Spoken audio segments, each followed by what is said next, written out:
संगवारी मन राम राम जय जोहार जय छत्तीसगढ़। आज लक्ष्मी पूजा हमन से पहुँचा बर जात हन, तो अपन वीडियो बने रहो, आप दिखात हन। ये हमारे घर लेकर तैयार हो गए। इस मन जाही साथ मोर में दिया मला धरे रहूँ। यही मन हा पूरा घर घर जाग दे। तो सबसे पहले हमन हा चाची घर आ गए हन। यहाँ का हमारे बहनी साथ में जाही, तो हम सबसे पहले मंदिर जाबो। यहाँ ले देख सकते है कर घर के सजावट ला झालर लगे है, मस्त लगत है। हमने शीतला आ गए हन। सबसे पहले यहाँ देविया रख के चूहे चावरा देख सकत हो आप मन हा। अंदर आ गए हन। लइका मन दे दे हम यहाँ दिया पहुँचाए पर। यहाँ सीधा अपन मन निकलबो सीधा बजरंगबली के मंदिर। देख सकते हो शीतला माता हमारे गांव के। सबसे पहले हम यहाँ दिया पहुँचा थन। उसके बाद तो मंदिर पर थे यहाँ बजरंगबली और शंकर भगवान के मंदिर है। ये देख सकते हो अपन बजरंगबली के मंदिर आ गए हैं।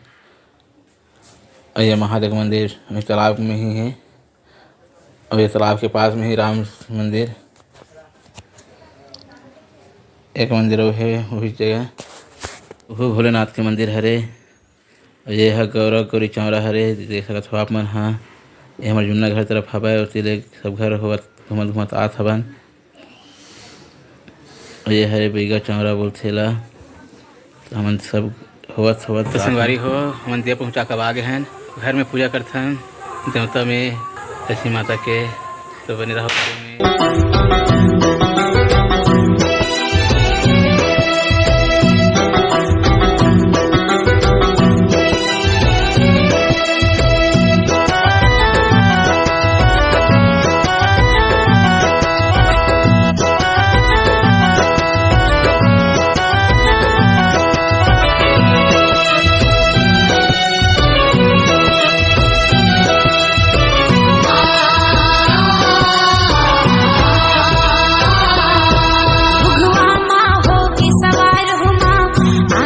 लक्ष्मी दाई भुगवा माँ हो के सवार हो माँ, आजा लक्ष्मी दाई।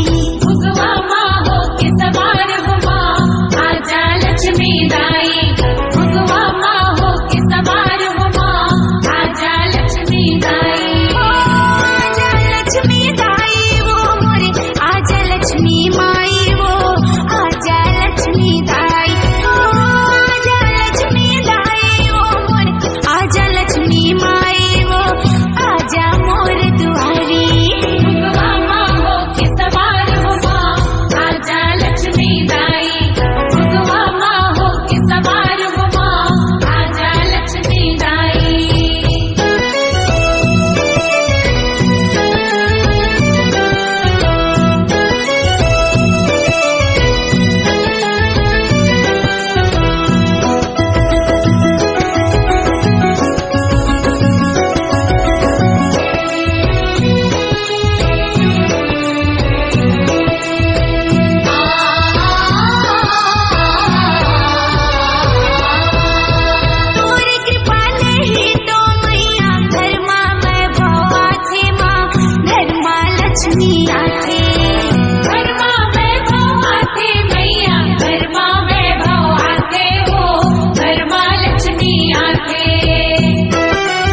आप सब हैप्पी दिवाली।